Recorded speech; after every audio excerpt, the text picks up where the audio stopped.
Abid, welcome. Well, glad to be here again. It is a wonderful day, and today we are going to be learning about the state of the industry in Asia again. It's been a little while since we were in Asia. So throughout the pandemic, though Asia generally kept the infection rates low throughout 2020, unfortunately, arrival of the Delta variant changed the landscape, where a lot of the Southeast Asian countries were forced to contend with massive outbreaks.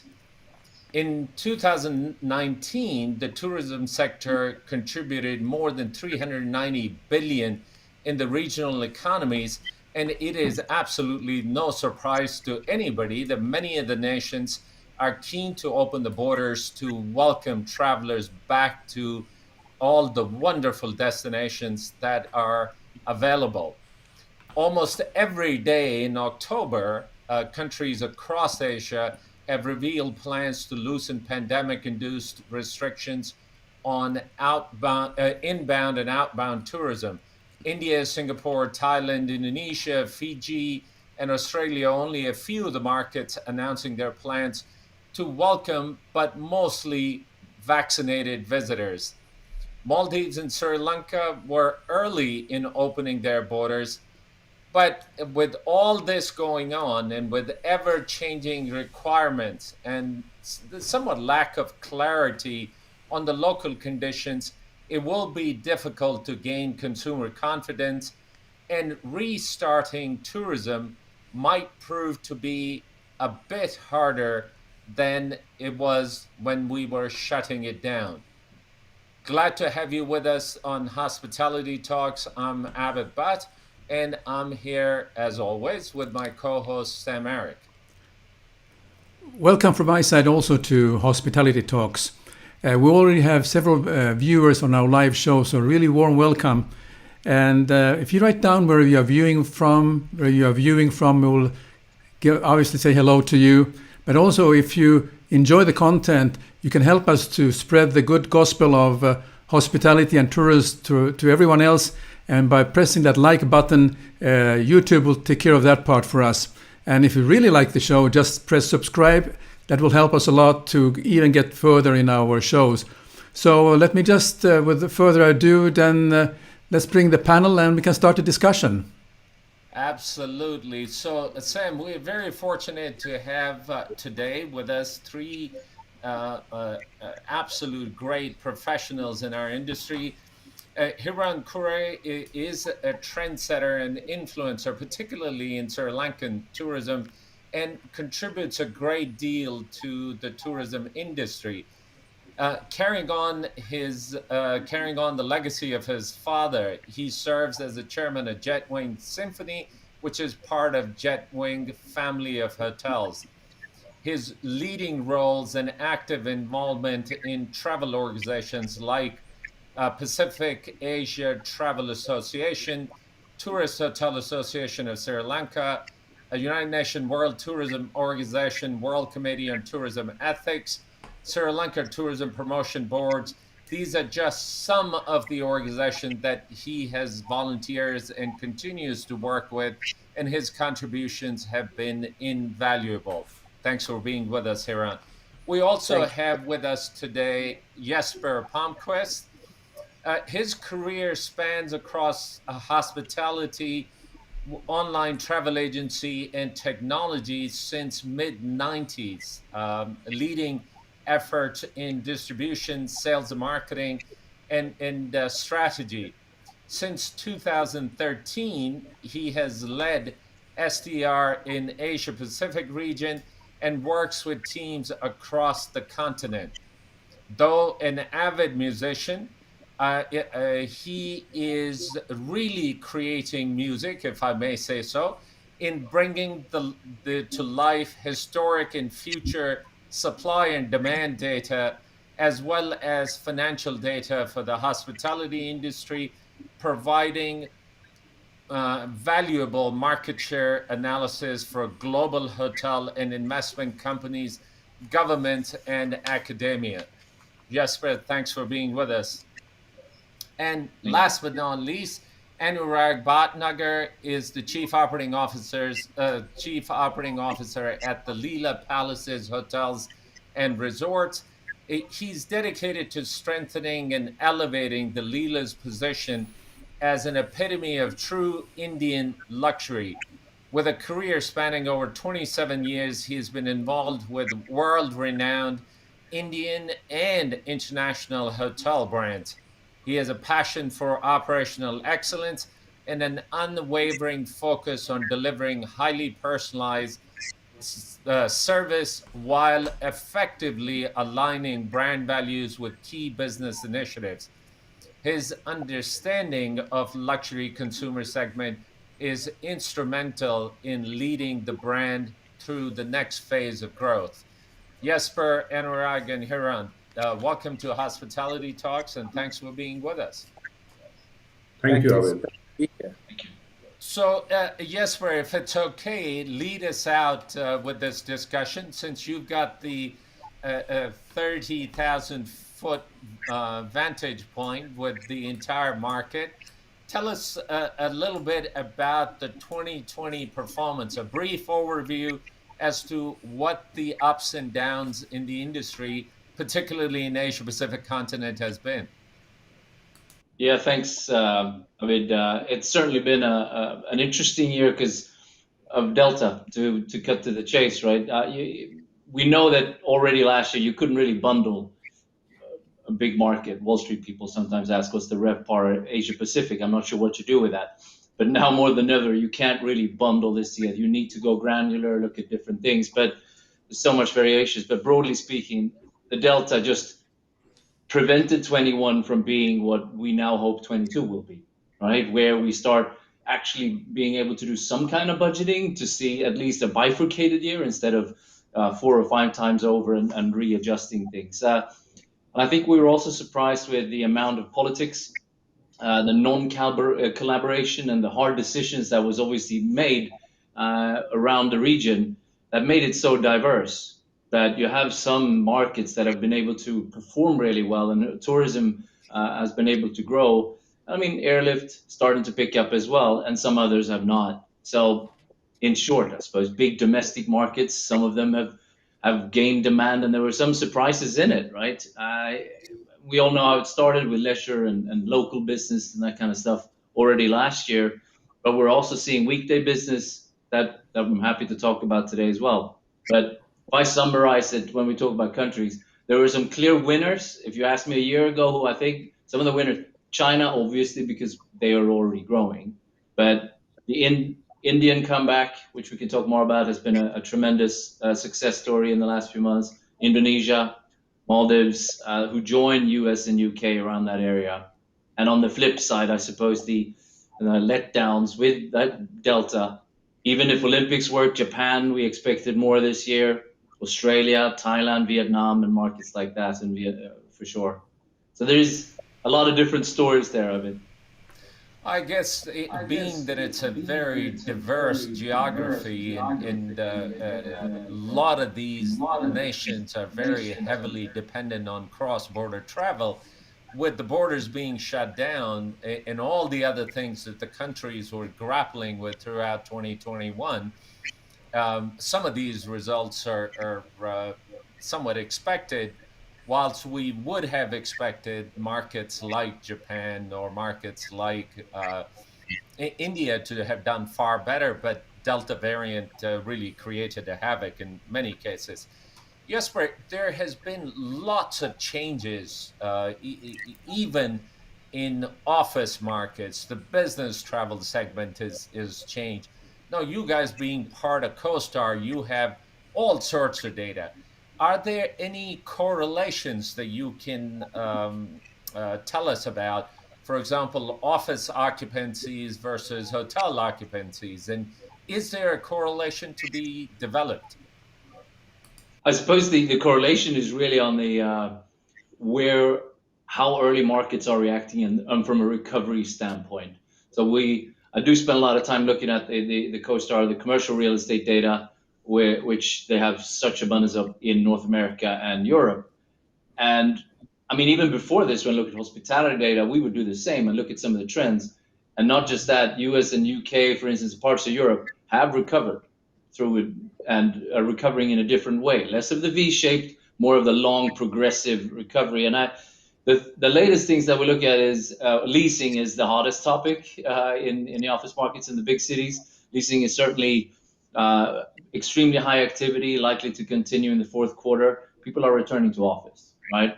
Driven often by tech, media, and law firms and things we know around the world, even in Europe now as well.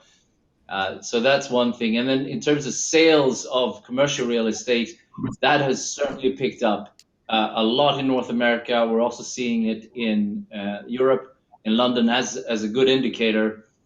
It's often these days like more safe, big assets rather than those small 50 million pounds and below. So we can use that and see like, 'cause when that interest wakes up, that's an indication of hotel sales picking up as well, right?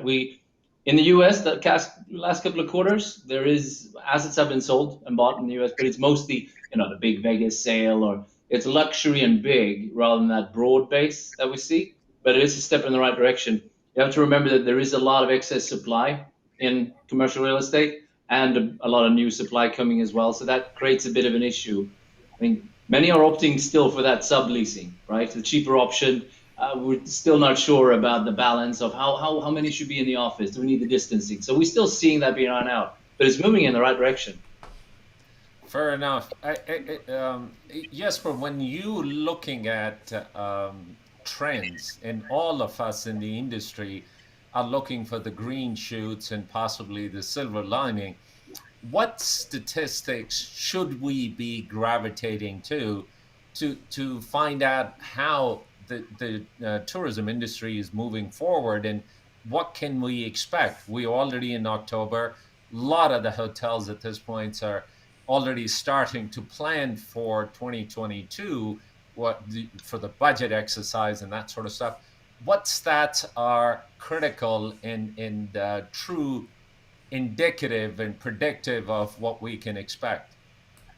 Yeah, I mean, is there ever a time when have we ever had more data around the world? And it's been tricky for many, I think. I mean, as a data company, as a tech company, we're clearly happy that more people are looking at the data and trying to figure out and asking the right questions. So that's been a step forward, one of those things that started progressing before the pandemic, but has been accelerated.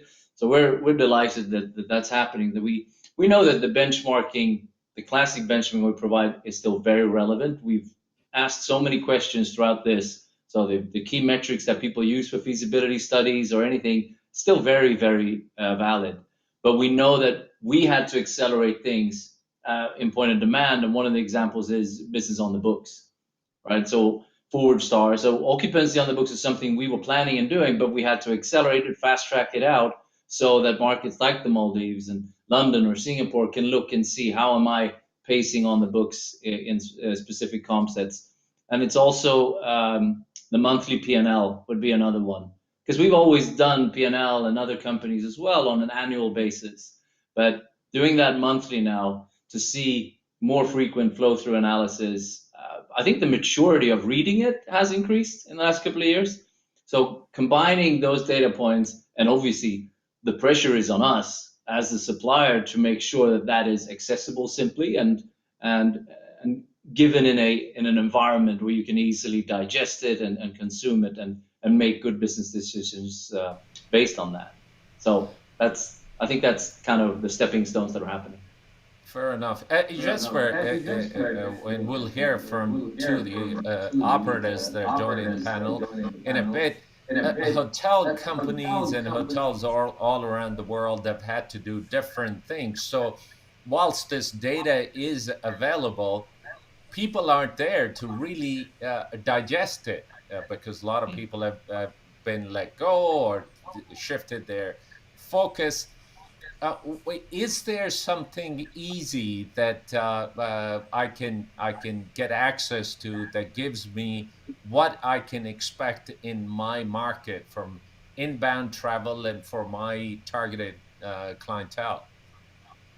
Yeah, it's a great question, and I think it is improving all the time. But all those things that you mentioned now. So we talked about performance data, and then you have the supply, like which increases new hotels as a neighbor, understanding that at the same time as all that arrivals data, especially if you're in a market that is dependent on international arrivals, but even domestic arrivals, where people are coming from. The more, and it could be credit card data, whatever it is, every time you add one of those components, it is very often coming from different sources, right? And we do what we can to put as much in one bucket, but airlift and those things, it's the same for us. So I think what I'm hearing, and it'd be great to hear from Hiran and Anurag on this, I'm hearing a lot from the leadership in hotel companies and asset managers that the investment in technology has been so accelerated that it puts things more in one place. And I'm glad to hear it, because it's obviously much easier to make a decision when you combine all those things through modern technology, which has other benefits, of course, because the more you invest in it, in theory at least, it's supposed to make your top line a bit lighter, if that increases the pressure on your wage bill, if you can facilitate and simplify things like that. Yeah, That makes yeah. sense. Jesper, throughout the globe, at least the trend has been that average rate has bounced back faster than occupancies has. Is that the case in Asia Pacific region? And if so, what would you attribute that to? Yeah, it's been really interesting, and I suppose that's one of the main differences when people say, "Is this like?" Remember when this started? Everyone asked us to compare it with SARS, MERS, Asian financial crisis, or GFC, and the global financial crisis. It is a very different crisis because it's an omni-demand crisis, and we know that matters. When you pick it apart more now that we have more data, we can see that we don't have group business, right? This is, well, some countries do now, but throughout the crisis, it's been transient, which normally carries a higher rate. So that impacts the rate as well. So it didn't fall as far once you start get businesses back. There's also that pent up pricing power. You only need to look at Maldives and other markets to see, are people prepared to pay? People prepared to even do minimum length of stay? And absolutely, we're seeing it. And I suppose the fourth point would be hotels are raising their rates throughout this crisis. We're seeing that as a global phenomenon. And very often that has to do with the higher operational costs. Like everything that comes with the pandemic, what you need to do, and it's higher wage bill, of course, to be attractive to get the staff back, and it's a higher water and energy bills. All those things contribute, and to top it all off, which makes it harder, is of course the inflation, the environment we're living in, where your inflation adjusted or nominal revenue isn't quite the same, with a few basis points as well. So, Jesper, I'll turn it over to Sam in a bit, but one last question. Let's look at different segments and recovery from these segments. Is leisure segment growing faster, or is the business traveler coming back? And what's the prognosis for MICE segment? Yeah, it's one of the more common questions, and obviously something we try to track as much as possible. It is really cool to see that because we talked so much about China, how that quick V-shaped and then continued V-shapes, but it's so big. So overall, they've been able to have business travel, MICE groups, and that kind of stuff that are happening. But after that, India has proven a lot of people wrong in a way in that recovery now, because people said, "Oh, it's leisure, what's happening?" And it's like in the first recovery in India, it was Goa, it was Rajasthan, Jaipur, etc. But now, this time around, it was urban markets that drove that, with the vaccination policy working real well. And the same thing is in Indonesia. We've seen great midweek business, people traveling around doing small groups and that kind of thing. So there are some countries that are able to grow that. And I suppose maybe the best example is Japan. People forget that Japan regionally, where there were less of the restrictions and they were less impacted by cases, they've had 40, 50, almost 60% occupancy in the south, say Fukuoka, and up north, but not Hokkaido. They've kept that going. It's been in the Tokyo, obviously, with the Olympics and all that. So it's very bifurcated again, what's happened. Listen, it depends, because normally it's leisure. I think Shenzhen is a good example, because I just learned that they canceled or postponed 2 massive events. Now, one of them has 20,000 attendance, 20,000. Wow. So that's Barcelona, that's massive events. So events is certainly back if you look at that, and they postponed that, and it will come again because they V-shaped, right? So it really depends on where you operate and how dependent you are on that model. Fair enough.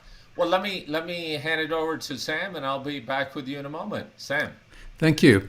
Yes, Jesper, I'm interested in, if we look at the pre-pandemic business and the mix, how it was, and now you talked about the mix of a weekday business. Can you talk a little bit more about that weekday business?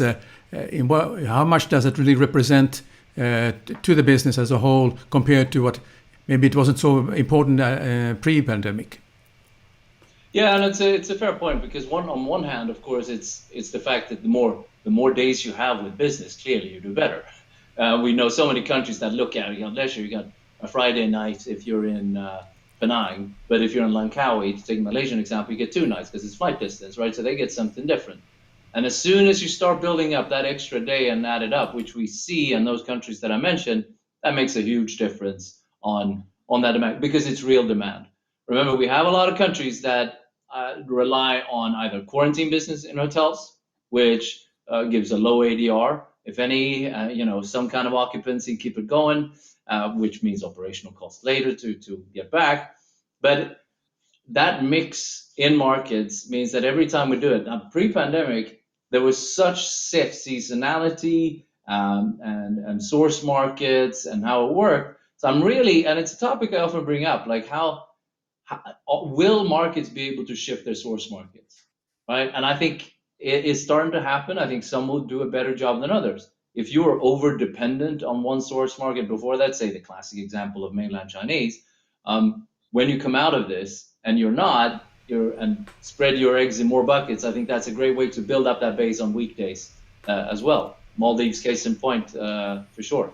Yeah, I read somewhere about that resorts which are in a very isolated or distant places from everything tend to do better than ever. Can you talk about those kind of destinations that has been maybe very exclusive or have been very high price point, and what's happening in that segment where it's the wellness or well-being market and so on?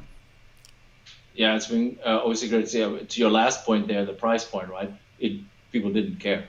They were happy to pay to definitely go. Yeah. The earliest example we reported 18 months ago were like outside Hangzhou, Chandao Lake, right? And it was all about that isolation, great properties. That was just like it was built for the pandemic. They did well early.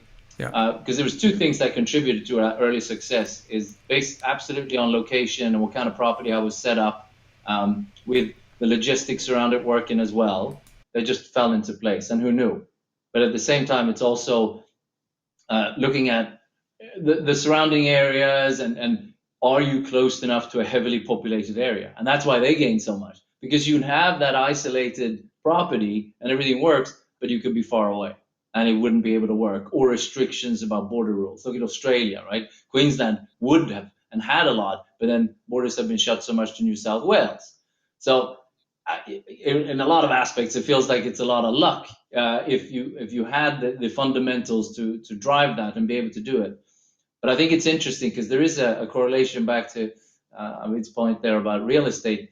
All those people coming back now to the office, many of them for their new leases, and rents are still staying flat in most of those corporate markets. They're looking at, hang on, we need a different kind of space that works for this if this continues and comes back, to lock in a 5-year deal or something. And I'd be interested to see how that pans out with hotels, because the trend has been in hotels to do fewer keys, right? Upper mid-scale, like that's been the global trend. Less of the 300-400 key properties and more of the 150 to 200 in terms of projects. Yeah.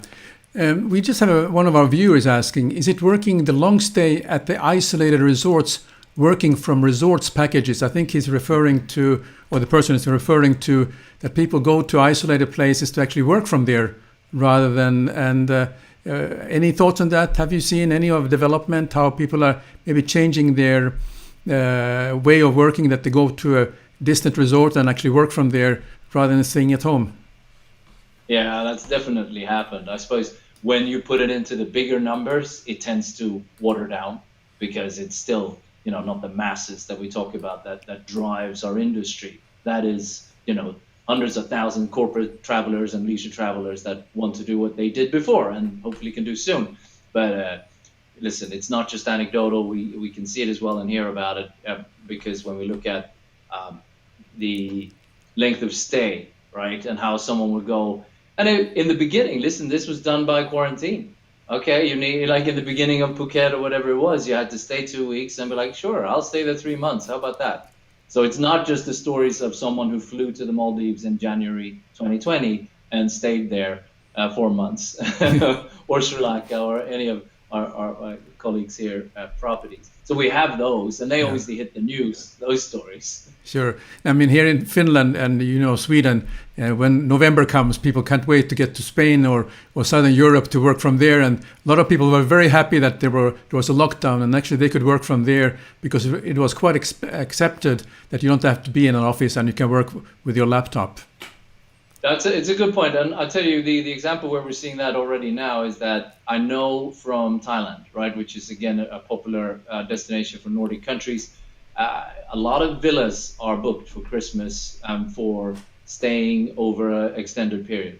So Finns and Swedes have absolutely booked to their favorite Thai destinations and hope that regulations stay intact so they can go and stay there. And there are Swedish school, for instance, in Thailand, so they can bring the kids and keep working there and that kind of stuff. So that's absolutely an interesting trend. Yes. Very good.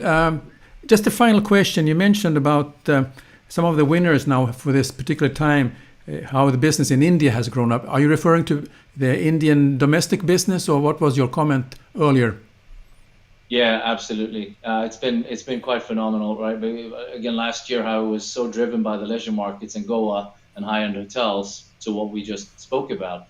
But then over these months, not only was it driven by big cities, the Mumbai's, the Delhi and Chennai, etc., we started seeing that coming in. And yes, the cricket helped as well in high-end hotels, for sure. Like Anuraag can talk more about that, but when cities and urban markets start doing it, like India and Indonesia, the way they vaccinated on focusing on the big cities rather than regional, trying to get that going, the engine going, that seems to have been a good formula. It's been so impressive to see how quickly. So one is the markets, and then how quickly it then starts dripping out from the Friday and Saturday and goes into Thursday and Wednesdays. So Sunday again becomes that lower day.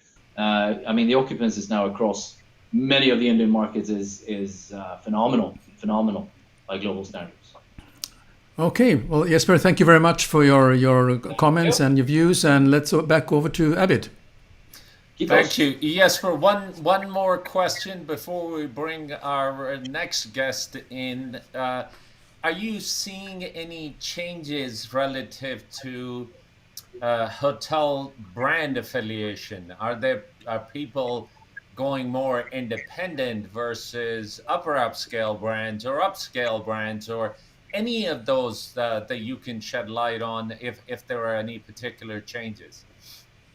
Yeah, I think we continue to see some of them that were accelerated before, right? So we track that every single day, and we see, say, in China, a lot of from brand to individual, so unaffiliated, but very often in the lower tiers.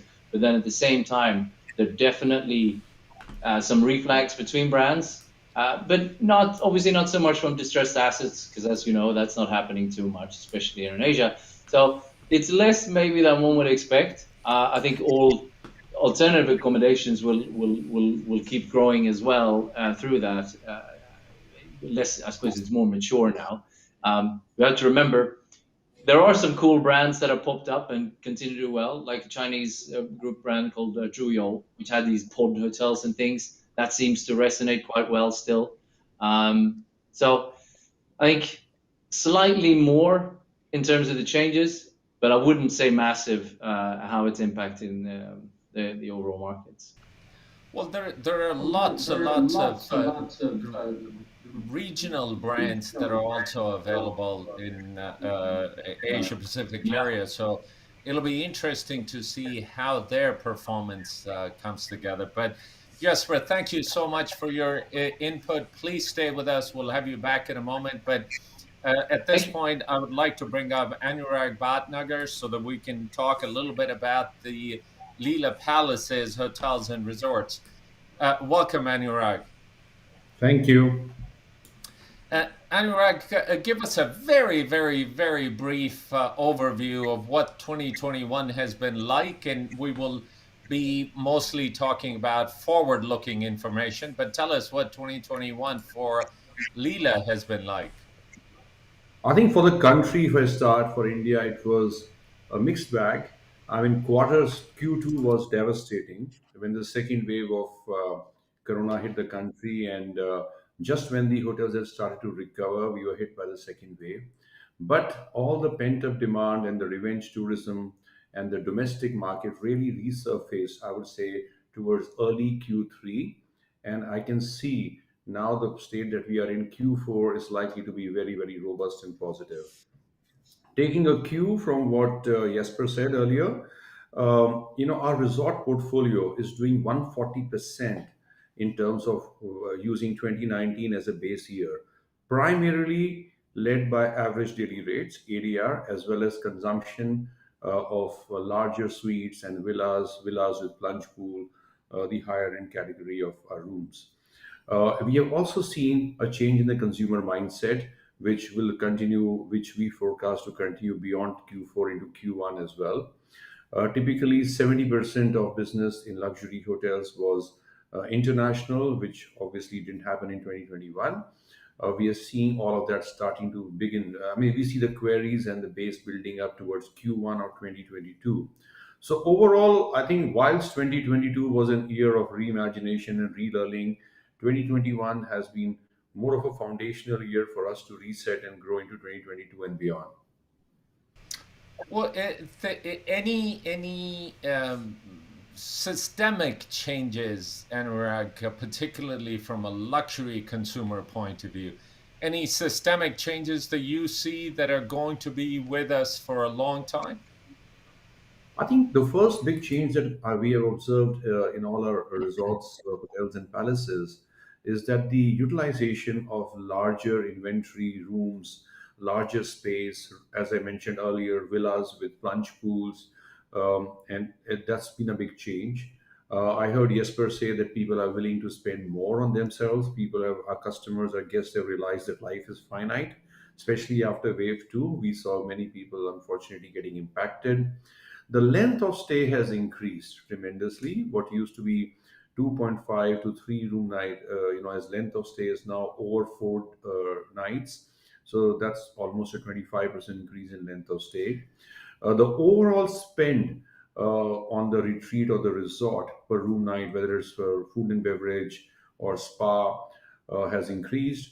There's a lot more consumption of wellness and holistic wellness products, the spa and the Vitality by Leela and the other products that we have offered. There is a work from anywhere, work from home, work from a hotel, work from a resort in Rajasthan or a palace in Udaipur or a hotel in Goa next to the beach has literally become the norm. So we have seen a lot of business guests pivoting towards resort locations. That's I think that trend is going to continue for a few more quarters. And also I think in terms of again a mindset, giving back to the community, more sensitivity, compassion, and empathy towards people who have been impacted by Corona and COVID, dining at home using the security and safety of let's say a brand like the Leela. A lot of our consumers and customers are now ordering food and asking, and we are asking, actually sending our chefs across. So all of this, some of this, we definitely believe is going to be a trend that's going to continue deep into 2022 as well. Anurag, so, let's talk a little bit about the food and beverage offering also because of your background and your passion to food and beverage. Any changes relative to the offerings? You just mentioned that you have also sent chefs out to residences for people to prepare food, and takeout has been a big element. Anything else that is new and different that you're doing relative to F&B offering? I think wellness and vitality have become very intrinsic in food and beverage, starting from your arrival experience to your welcome amenities to the products that you put use for your food and beverage, as well as what you put in the room. Uh, it is coupled with the awareness and the exposure of our customers and guests, and so that's become very relevant to us. Secondly, innovation and creativity, which was always relevant, especially in India, where the percentage of millennials and the HNIs is ever expanding. They form a very big set for us in terms of our food and beverage offerings. Now that's become even more relevant than today, because the 6 to 9 months of absolute lockdown, almost everybody has come out as an F&B guru, because they have really polished their awareness and knowledge, and I mean, they keep our chefs creatively challenged, and we are seeing that happen a lot on the banqueting and event space. Led by restrictions on account of corona, we have found that more fine dining, more plated service, intimate personalized gatherings have become a norm. The change in the restrictions in terms of timings, we see more earlier. India, typically, you would walk into a restaurant, unlike other parts of the world, you probably would find the restaurants empty and their assets not getting fully utilized till somewhere till 8:39 p.m. Wherein now, many more guests have got accustomed to reaching a restaurant at 6 p.m. Because they need to the restaurant shut down at 10 p.m. So early utilization of space has become another trend. So I think food and beverage has also been very creative in terms of technology adoption, whether it is using QR codes and contactless menus, and ensuring that a dine around experience is also well managed and well handled. So some of these trends are here to stay. And as an offering, the creativity, taste, presentation, value, the overall food and beverage experience is has always been relevant and has become even more relevant today, because we believe more and more people are aware and involved. Well, you are absolutely correct. During the lockdown, I think food channel or food related websites were extremely well sought after, and everybody was trying different things. And all of a sudden, TikTok pasta became the biggest hit. So, lots of new trends have come out as a result of this pandemic. Let's talk a little bit about the famous Indian weddings. Tell us how that segment has changed, and will those changes be around long term, or do you think it's just during the restrictive time period? Well, I hope it's there for long term. It's changed for the better for us, and I think for all hotels in the luxury space, in the luxury segments, primarily because there were no flights operating out of India, international flights, and India, as Jasper would know, is a huge outbound market as well. The Indian guests, there are more than 20 million people who travel outside. So all of them, especially our luxury hotels and resorts, became destinations for high-end weddings, but in a smaller format, if I may say. So instead of having big, fat, rich, large format Indian weddings, we still had, the first three, but in a smaller format because of the restrictions. So there was a lot more focus in terms of detailing, in terms of space utilization and space creation, and the entire programming of weddings. And somewhat, they really sustained us in a big way across 2021. Our wedding average rate, and in a buyout scenario, we were in a position, like all of the luxury hotels in the country, to charge a premium over what they would typically pay in 2019. So we kind of rode that way in terms of revenue management and run of the house, no more run of the house rates and yielding per room category and everything else that we preach about and sometimes get to practice. We did all of that. So we are hoping that this trend will continue. Although flights from outside India outbound is increasing, the number of weddings remain the same, but the format was smaller. So I think whilst India itself has crossed 1 billion mark in terms of vaccination, at least for first dose.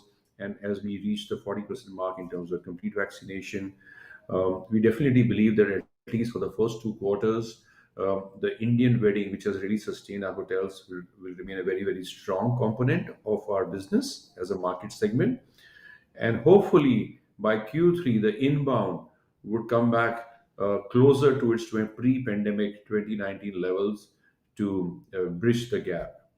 Overall, as a company, we are forecasting, given our mix, our unique mix of hotels in key gateway cities and catchment areas, and palaces in the best of locations in the country, we are looking at reaching 75% of our total revenues that we achieved in 2019. And weddings is a big part of that.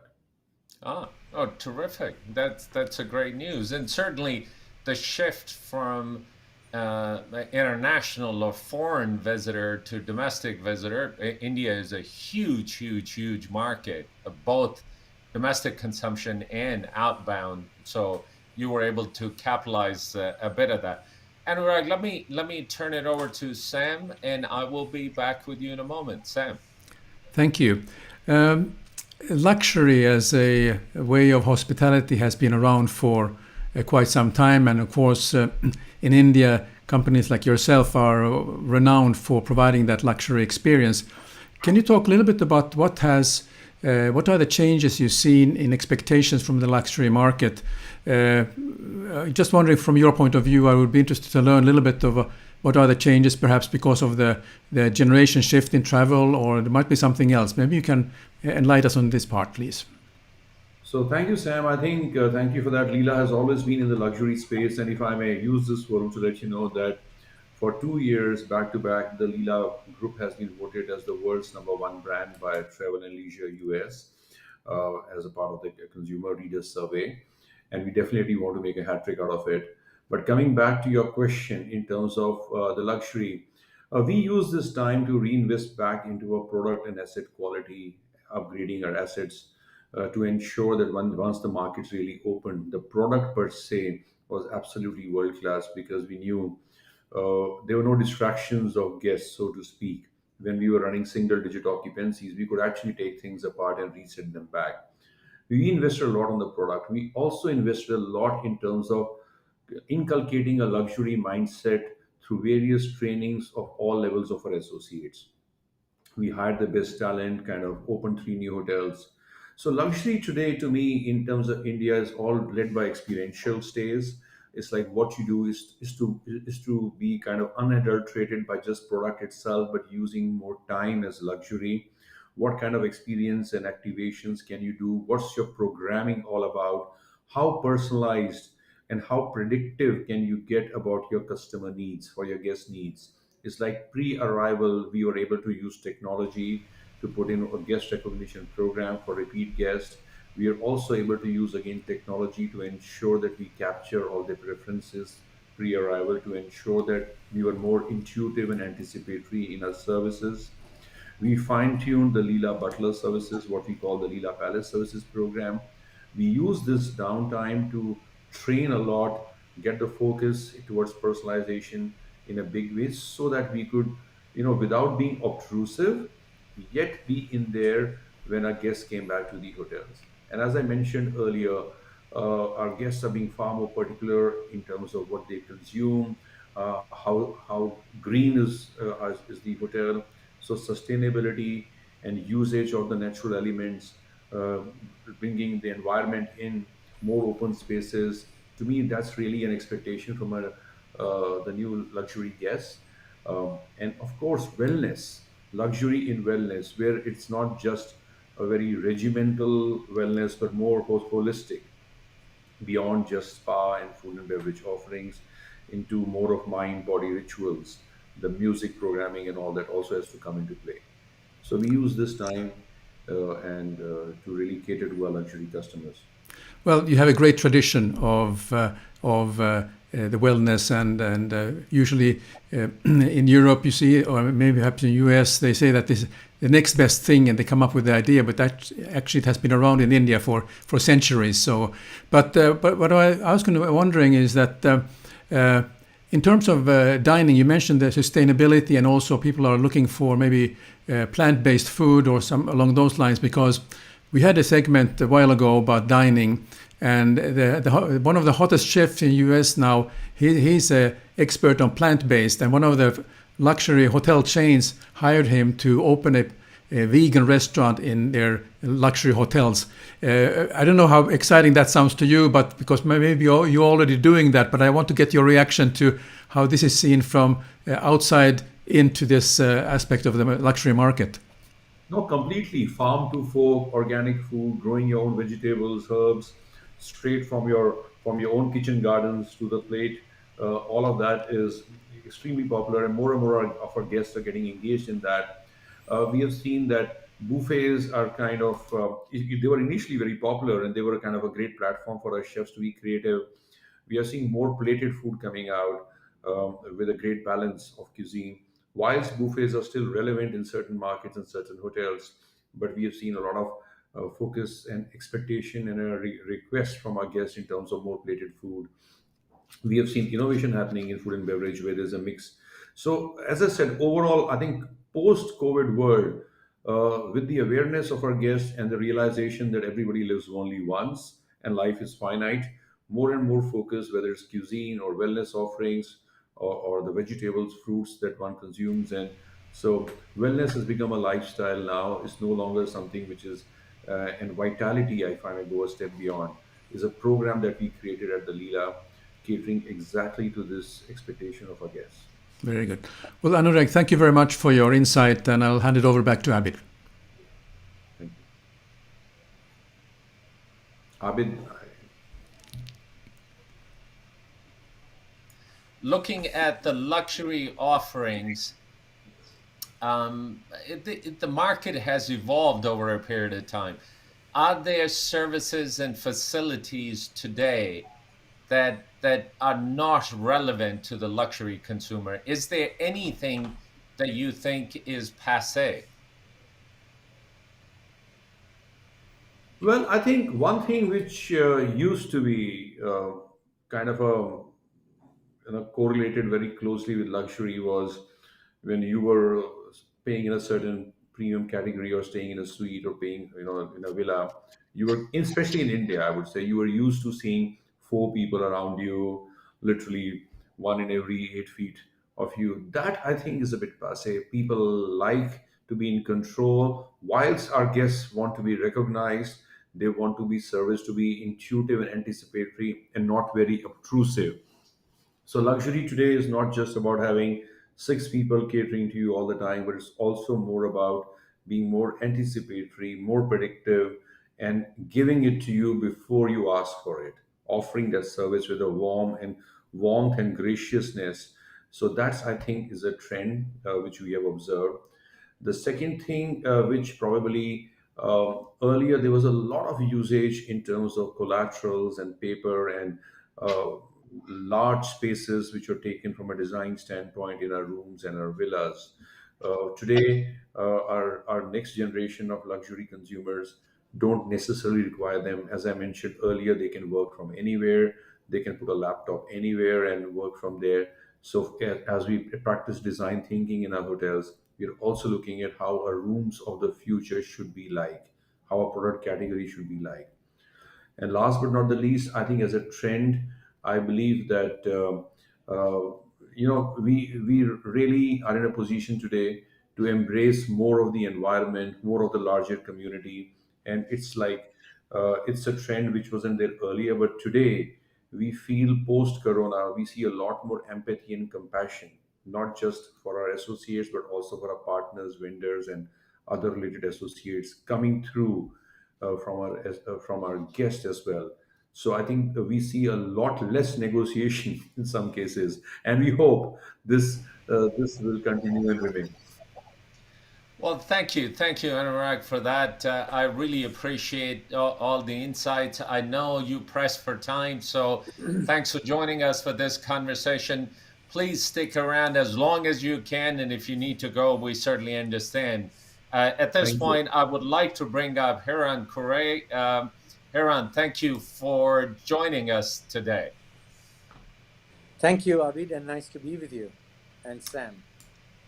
Hiran, talk about Sri Lanka as a destination and the impact of pandemic. Unfortunately, Sri Lanka had just had the unfortunate incident of Easter bombing, and the market was just starting to recover, and here comes the next challenge. So walk us through as to how the destination has responded and what's on the agenda at this particular point. Yes, you're right that we had a terrible time, with the bombing, and as you said, we were just about recovering when COVID struck us. So it was actually the hoteliers and the travel agents went through probably the worst ever time that Sri Lanka tourism has faced. I mean, bear in mind that we had an internal conflict for 26 years. Even that wasn't as bad as what we went through in the last 18 months. And then, of course, the about 10 months before COVID due to the Easter Sunday bombings. So we survived thanks to the government intervention. We were given a moratorium on repayment of loan and interest. We were also given some subsistence by the government for a couple of months to pay the staff and so on. So with all of that, we survived. But the last few months from is let's say May until September was particularly bad because there was a countrywide lockdown. People could not travel around, and that really hurt domestic market as well. So it was a very very bad period for us. Now, thankfully, after the restrictions are lifted, domestic travel has really begun to grow, and also international tourists are also coming in. So hopefully the tough times are over and the tough will get going. Absolutely. Well said, Hiran. Hiran, unlike India or China, there is massive population base and tremendous domestic demand. Sri Lanka, as beautiful as a destination it is, and you operate some of the stunning hotels all around the island, the domestic potential is still limited.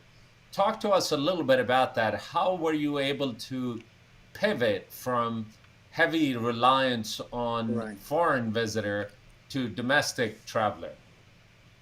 Right. To give you an idea, Abid, in a good year, let's say 2018 was probably the best ever year for tourism over here. Our earnings were 4.3 billion US dollars.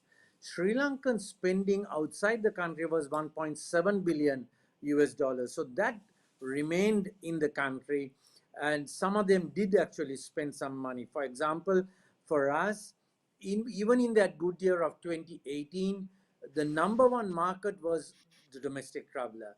We had 25% of our business from Sri Lankans, the corporate sector, using our hotels for events, functions, weddings, and the Sri Lankan leisure market. So there is I would say, 10 to 15% of the population, which is reasonably affluent and who are able to go into luxury hotels and spend money. So that actually cushions us a bit and keeps us going. That's really helpful. But yes, nothing to be compared with India and of course China, where there are 3 to 400 million people who will have the same spending power as against our 1 to 1.5 million people. Well, thank you. It is really interesting as we go around the globe, the phenomena of outbound a market that was completely shut down because of the border closings. Those folks were able to remain within the geographic bounds, and they were able to fill some of the gap that was created as a result of the shutdowns. So, Hiran, talk a little bit about 2021, some of the challenges, if you would share with us, obviously with the shutdowns and total changes that we all had to deal with, what were you up against? Your cash flow issues, your labor, how did you deal with them? What did you do to work through 2021 and where we are today? Right.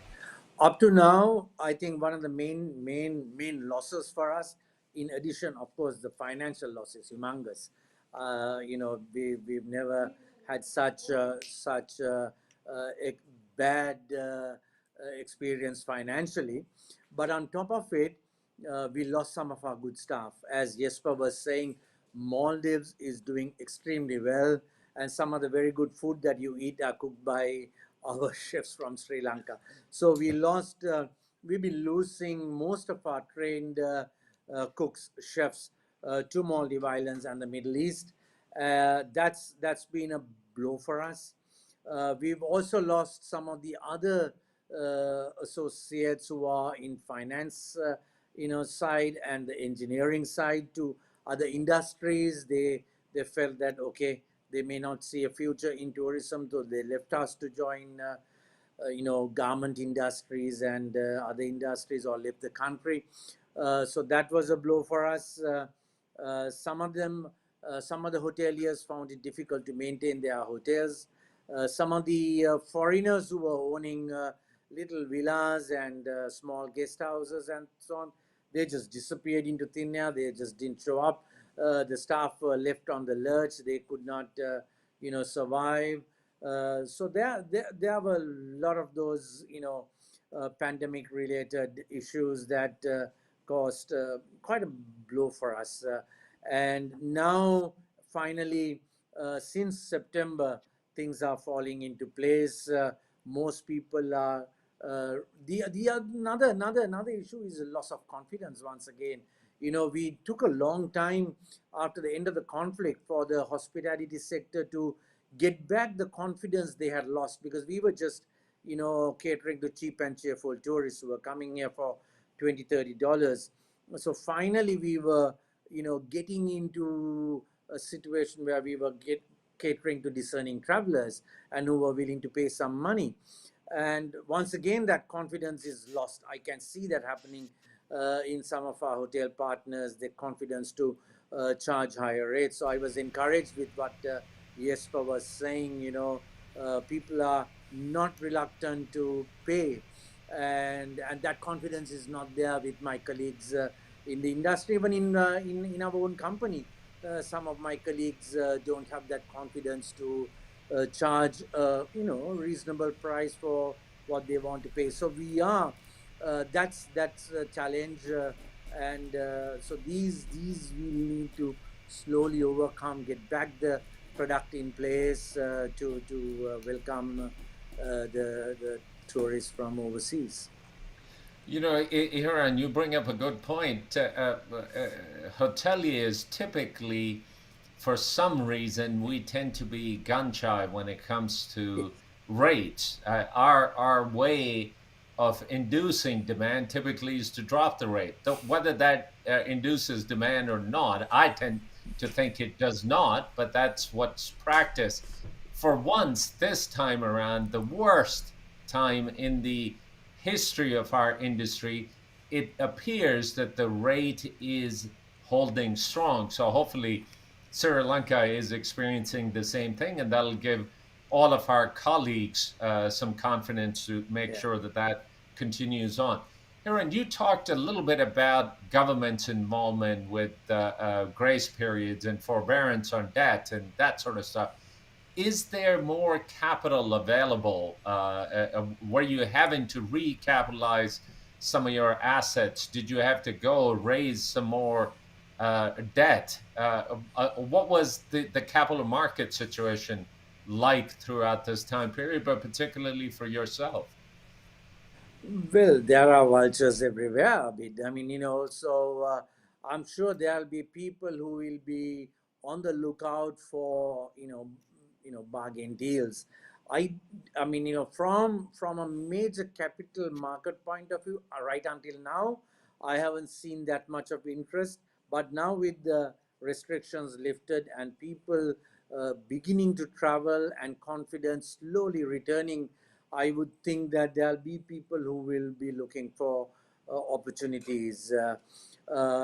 Capital markets have not been actively promoting the leisure sector until now. So there can be a change happening as we speak. Things are changing. There's dynamic change happening even over here. So I would believe that there'll be international investors who will want to come, and there are some trophy assets over here, and they'll be looking at this is probably a good time for some people to come in and invest in Sri Lanka. Government is very much focused on tourism. Tourism is a trust industry here. A lot of preferential treatment is given to the industry. Our head of state, the president, is very much focused, and he believes that tourism is one sector that can boost the economy. Sri Lanka needs foreign currency, and he knows, and the government knows that 80 at least 80% of the money that comes in remains in the country, filters down to everybody. So that's government is very much focused on getting the tourism sector going again, and they'll welcome people who want to invest in Sri Lanka. Well, if my memory serves me correctly, tourism traditionally has been the third largest foreign exchange earner in Sri Lanka throughout this time period. But obviously, with the bombing, there was a bit of a drop, and now with pandemic, there is a tremendous drop. And at one point, there was a huge influx of foreign investments into Sri Lanka. Is that trend continuing, Hiran? Well, the foreign influx investments came in until 2018, 2019 period. We had quite a number of investors. I mean, we have two hotels from Shangri-La, and many other foreign brands, Marriott, Sheraton, Hilton, Hyatt, are all operating over here. And also there are individually owned properties as well by foreign nationals over here. So there are a lot of facilities, investment opportunities given to them. So that's happening. Obviously, the last 2 years, not many were able to do it, but I would think that in time to come, it'll happen again. Terrific. And Well, let me yeah. let me turn it over to Sam Eric, and I'll be back with you in a moment. Sam. Thank you. I mean, Sri Lanka is one of my favorite countries for the beauty and also the eco travel and also how things have been looked after, the beautiful elephants, and there's many things that people are talking stories about. But I was looking because I knew you were going to be here today. I was wondering, what is the government now doing to promote the tourism for Sri Lanka, particularly for the travelers coming from Europe? I'm just kind of trying to find something, but I'm still looking where is that big marketing campaign? Well, that's a good question, Sam, and I'm glad you asked that question. Yes, government is planning a massive promotional and positioning campaign. Governments have all sorts of rules and regulations. There are financial regulations, there are administrative regulations, and I know for a fact the Tourism Promotion Bureau in the country is working on a 5-year plan to position the country. And in the meantime, there's a short-term plan as well to revive the tourism industry. So I think the first step was to get all the restrictions lifted, to make it easy for people to come into the country, and that's been done. I think it's one of the easiest of the countries in Asia to come to, with a negative PCR taken 72 hours before you travel, and if you are twice vaccinated, you just walk into the country, and you're free to go anywhere you like to go, and all the tourism services, facilities, the religious sites, the cultural sites, wildlife and nature sites are all operating. and this is the best time to come. So I think the first initiative was that, and also we were taken out of the red list in most of the European countries, and now there is I know there is a short-term strategic plan being laid out where they will work with the tour operators, the online travel agencies, and the hoteliers who have booking engines and so on to bring back tourism to the country. That's the short-term plan. As I said, the long-term plan, because we've never had a very good positioning and promotion campaign for many years, and that's been worked out as well. So Sam, you won't be disappointed for too long. It'll happen soon. Yeah, very good, Hiran. Yeah, I didn't want to press the point, but I thought I have to just share with you what I have noticed. So I'm glad you asked that. Yeah. Now, another thing is, of course, that in the areas where the government is working a little bit on their own pace to get things going, then of course the industry has an opportunity to do something and to use the social media to reach directly to the consumers. And any thoughts? How are you doing that, or any thoughts that could be benefit the viewers also? Ways to kind of bring the people to get to know you much better. Each of our companies. I mean, the companies that can afford. I mean, we have representatives working for us in the United Kingdom, in France, in Germany, in the main markets, in India for sure. India will be a massive market for us in time to come. China when it opens out. So we have been working out. I mean, likewise, similar companies have their own marketing opportunities, social media and other platforms they will be working on to promote. So yes, independent companies will be working together. I represent the Hotels Association of Sri Lanka, so we have a marketing committee. We will be doing some joint promotions, working with the tour operator. Yeah, so that's happening, and as I speak, we are receiving confirmed bookings for the next couple of months. November is looking reasonably good. December will be very good. Very good. Well, I'm glad to hear that. So thank you very much, Hiran, for your insight, and back to you, Abid.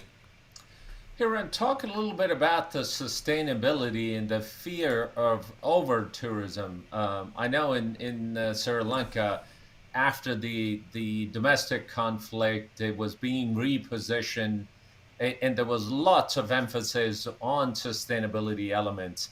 Is that still the focus? Are the natural assets as well as human assets, are they being well protected? And what are some of the initiatives that have been talked about from a destination perspective?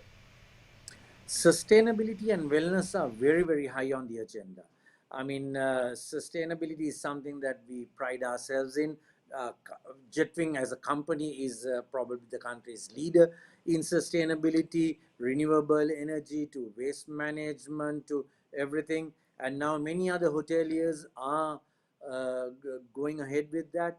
The Tourist Development Authority has a grading system, so they will also be doing all the measurements, standards, supervision, and so on. Overall, the destination, I mean, there was an attempt by our president to go 100% organic as well, even though that failed a little bit, but still there is a plan within the next 3 to 5 years for the country to be more organic in farming than most other places. Since it's a smaller country, I think it's very much doable, and very much most farmers are now learning the benefits of organic farming and going ahead with that. So yeah, using renewable energy. We have a lot of sun here, a lot of wind here as well. So many are going into solar, biomass energy. So that focus is still very high on the agenda. Wellness, on the other hand, what we've learned from India, the Ayurveda, and also the Sri Lankan form. It's a combination of Ayurveda and local medicine called Helavedakama, and that's taking on as well. And many have found sort of soft cures for COVID-2 and immune boosting ways of using traditional ways, and Sam was talking of plant-based food, and that's pretty high here as well. Most of us, including our own staff, we have been educating them on slight lifestyle changes, immune boosters, because we don't obviously want another bout of COVID in our country, and the staff to come down with COVID, and having had to again to quarantine them and to look after them and so on. So these are some of the things that are happening, and yes, sustainability will be very, very high on the agenda of everybody. Terrific, terrific. Sam, let's bring Jesper back in as well, but I'll ask the question to Hiran. Hiran, talk about feeder markets, regional versus long haul. Obviously, India is right next to you. China was contributing a lot of inbound traffic. How has that evolved, and what are you seeing as trends? Well, just before we stopped for COVID, India was number one, China was number two. They were very close to each other. And the United Kingdom on the longer haul was number three. And the other emerging markets at that time was Australia and the Middle East. Japan was, kind of steady, but we saw a lot of uplift from Australia and even New Zealand. So these, I believe, once they are allowed to travel out again, and not only travel out, get back into their own country, we think that the Australians and the New Zealanders will come here quite a bit. The Middle Eastern traffic, of course, they love our mountains, to go out into the forests and the tea plantations. That'll be quite a positive market for us. And Indian events, weddings, you name it, we get from India. And China, of course, there's a lot of Chinese investment in Sri Lanka, so we believe that that'll go on as well. So that's the kind of thing. We see a lot of wellness-based travel from Japan and Germany, these two countries, and a little bit from Scandinavia, Denmark and Sweden and so on. So that's the way things are moving. Terrific. Jesper, if I may ask you, China was contributing a lot in the general travel and tourism market. Now, Chinese borders have been shut down for a little while, though I understand they are starting to consider opening it up to certain geographies and only vaccinated people. But at one point, virtually $254 billion in 2019 was contributed from one market. Tell us a bit about how that is going to impact the global nature, but also some of the regional markets that were dominated by Chinese visitors. And I think you have to start as well with the baseline that the trend before the pandemic was that the outbound growth was slowing down. And here makes a good point on how Sri Lanka and other markets already had pivoted. In India, people have for years talking about when will the Indian outbound start? When will we see that? Because it's such a powerful engine as well. Thailand has been talking about for years. How can we? And direct flights from India into Phuket had just about increased. So I think, China spent billions into their own domestic offerings to make sure that the Chinese big engine do that. So the domestic just grew so much faster in the trains and the roads and everything they did. But without a doubt, the Vietnam, the Thailand, the Japan, and other markets, 30% dependent on it. And when your nation is 15% plus dependent GDP-wise on tourism, the dent was twice as big now. I think the tourism ministers and associations for countries that can influence this quickly and pivot something obviously will gain and spread the eggs like I was talking about earlier in different baskets. But Chinese outbound tourism will absolutely come back. I mean, this is a nation where the group travel with a little flag. That's just a stereotype, right? There's so much FIT coming out of China, going everywhere, and it's not just a tick off a bucket list. And right, such a big that is going to continue everywhere, like Australia, US, Europe, and you name it.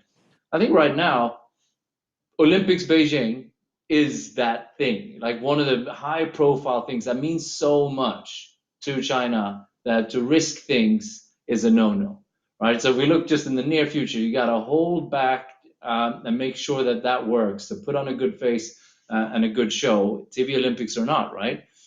And then I agree. I hear about those signals too, opening up then some flights, vaccinated travelers and things coming in and out of China, starting to build those bridges so that during the second half of next year, we can see something more happening.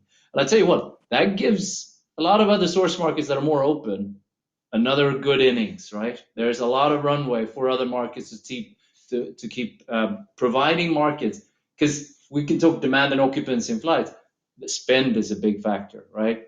You're asking some factors like how much does the Chinese really spend in F&B and activities and that kind of stuff compared to, and not to paint too much with a broad brush, but that matters. Absolutely. Very well said. Tell us a little bit about some of the case studies, Jesper. You obviously look at it from a global perspective, but from Asia Pacific point of view, some of the case studies about diversification. Now, a lot of these nations, they do have a better domestic markets, but all of us, when China was sending out hundreds of thousands of people, we were all addicted. We wanted more, bring it Yeah. on. Uh, Help us understand some of the best practices that have been successful through diversification. Yeah, it's absolutely, that sugar has been. It's so easy to get to that fountain. I mean, Bali, the Australians, whatever it may be, right? It's a common thread around the world. I think uh, this sounds like things that are almost too high level, that are hard to impact, but we know that it can be impacted. Like, and Hiran knows what I'm talking about with his work in Pada as well, how just the collaboration and the meeting of those conversations, how important that is. I've seen countless examples in those events where countries who have progressive thinking, that stay out of that conservative old school mentality, learning about tourism and what makes it work on a broad front, not just pinpointing, and they have to have long-term plans. I mean, I always like to praise Singapore for the ability of having their 5, 10, 15-year plans, right? They're always one step ahead, and like in this pandemic, yeah, they slow some things down, pull some levers, but there's a plan. So I think many countries maybe think too short term, and unfortunately, that is politically driven.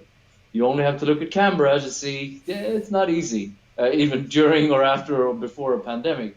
But where you have political stability for a while, I mean, India's had a government for a long time. Indonesia has had a government for 2 5-year sessions, right?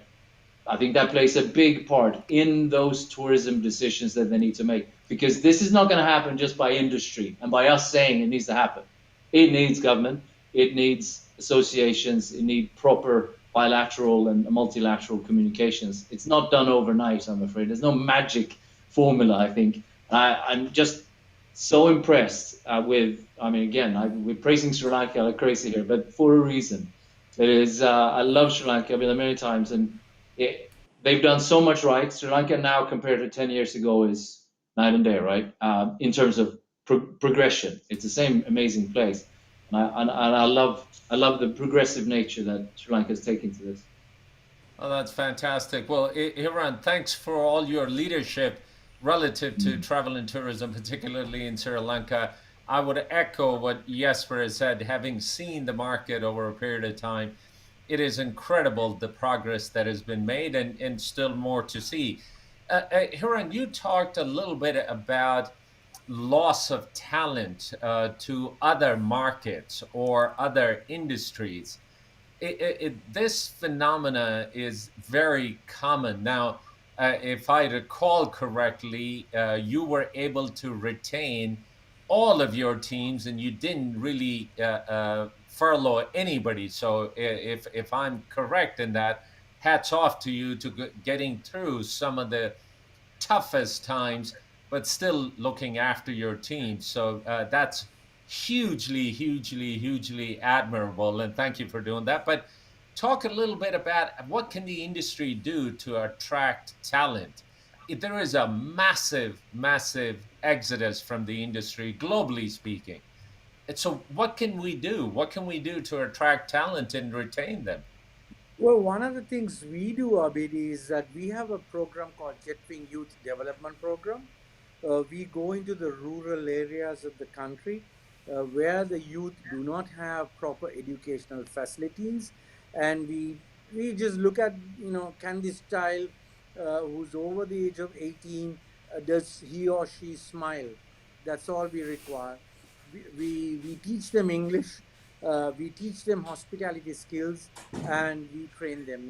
We have become a great training ground now, 3 to 5 years working with us, and then suddenly we see them going into the Middle East or Maldives Islands.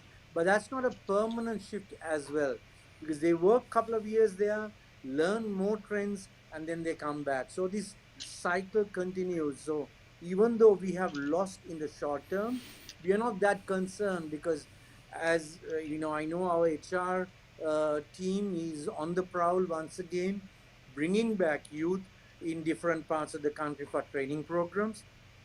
We train them, we give them practical training, and then they start working with us.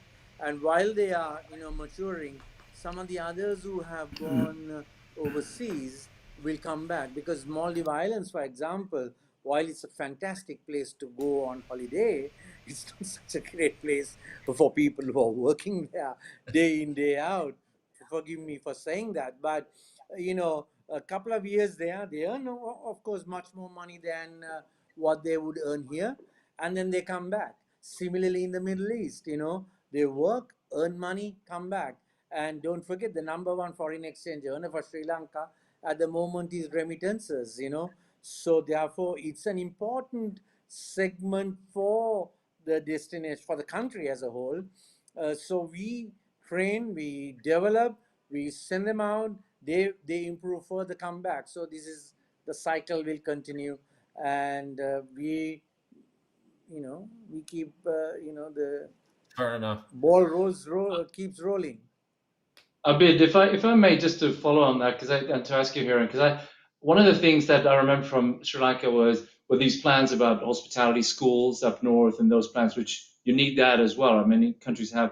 But one of the things that stood out, and you're right. You're fortunate, like Thailand, it comes natural to most Sri Lankese to have a service attitude. That's fortunate. Yes, we're But very, very women, fortunate. yeah, but women in hospitality, because this was a challenge historically, is my understanding, and please correct me if I'm wrong. Many told me that it wasn't necessarily a given that women would go into hospitality in service industry in general. And this is something I remember, the tourism minister, obviously, and everyone was trying to impact. Are you seeing any change in that? Because that's such an important part, because there's many women, as if that could do a great job there. Yeah. Well, this is still a cultural issue here. Quite a number of them like to get into the hospitality sector, but either the parental pressure, religious Mm, pressure, or some sort of, or the boyfriend pressure maybe, whatever right. maybe keeps them away. Be that as it may, we have been fairly successful as a company to get females into working with us.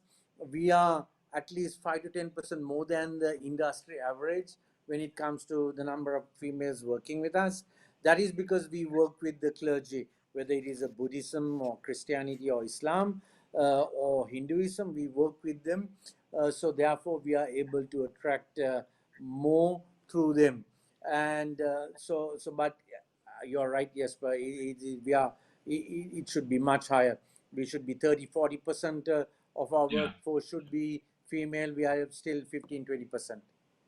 Okay. Well, the unfortunate thing that pandemic has dealt a bigger blow to women Exactly. in the workforce than anything else. So, unfortunately, Hiran, you might have had to take a step backwards to go forward, but it is a fantastic industry, and I'm sure people will be attracted to that.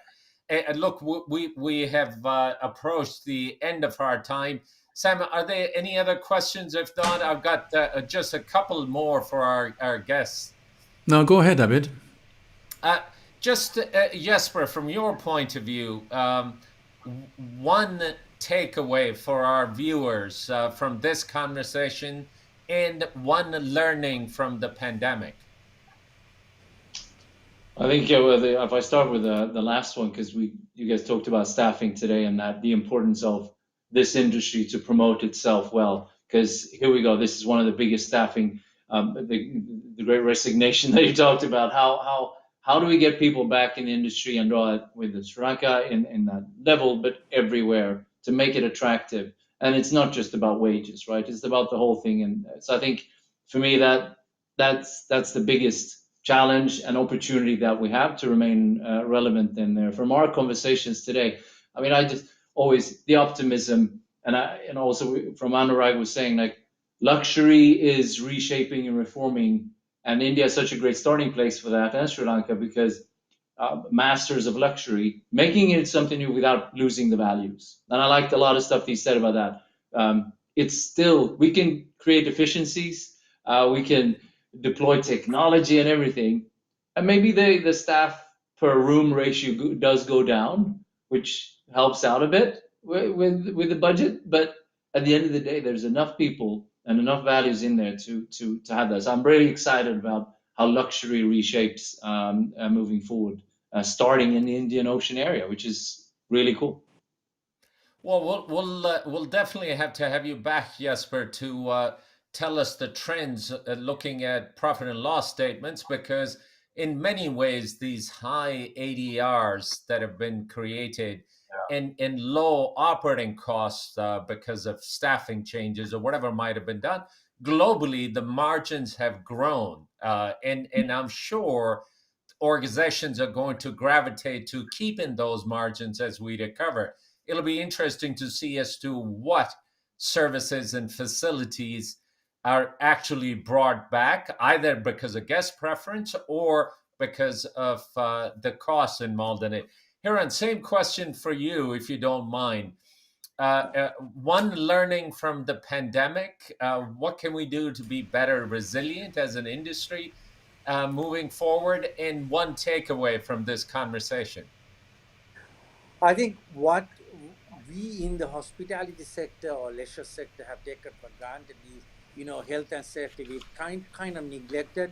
So this is an area that we need to really focus on and share that experiences, because today health and safety comes very much right up in every aspect. So when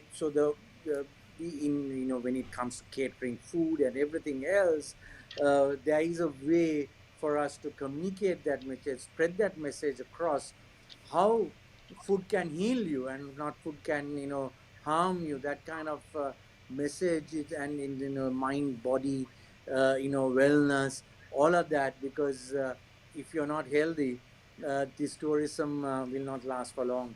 So I think that's something that we've learned the hard way, and that's one thing. And of course, based on what Jesper said, the people are willing to pay. I think that's something that I will take. Tomorrow is a meeting with the Hotels Association members.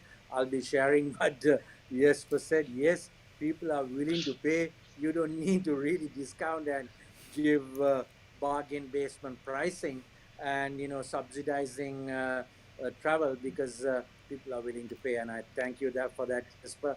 And thanks, Abid and Sam, Eric, for having me on the show. Thank you. Well, Hiran, feel free to play this recording, and Jesper would be I'll back you up with any number. I will do that for sure. Well, gentlemen, thank you for being with us. Hiran Cooray with Jetwing Hotels, Jesper Palmqvist with STR, and of course Anuraag Bhatnagar, who was with Leela Palaces. It is fabulous that you were able to join us, and thank you for sharing all your insights. Great conversation. Look forward to having both of you back. Sam. Thank you. I'd like to thank you all the live viewers who joined us today. but also that if you like the show, please press that like button and also subscribe to us, because we have many more interesting episodes coming up. Now, if you're watching this now as a replay, I also like to thank very much on behalf of Abid and myself that you took the time to view this episode, and also pressing the like button and also subscribing will help us a long way to spread that YouTube will elevate our episodes to more and more people. We're also doing this as a podcast. So if in the future, while you're jogging, want to listen to our episodes, you can find us on Anchor FM. Just Google Hospitality Talks and you will find us there. So with these few words, I wish you a very safe rest of the week, and thank you very much again for joining us.